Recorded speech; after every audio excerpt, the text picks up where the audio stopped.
I'm going to tell you how to view open interest on TradingView. So let's say you're on the super chart and you're looking at Bitcoin like the regular BTC USD spot chart.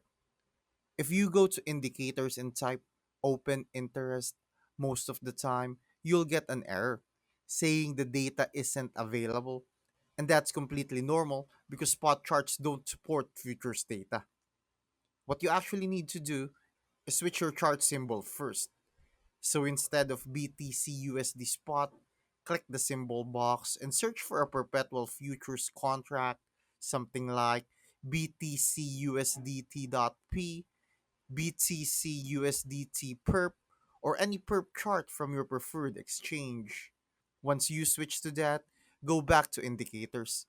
Type open interest again, and this time the indicator should load with no problem because perpetual contracts come with the futures data. After it appears, you'll see the open interest displayed in a separate panel under your chart. And that's it. Thanks for watching. Make sure to subscribe for more useful content.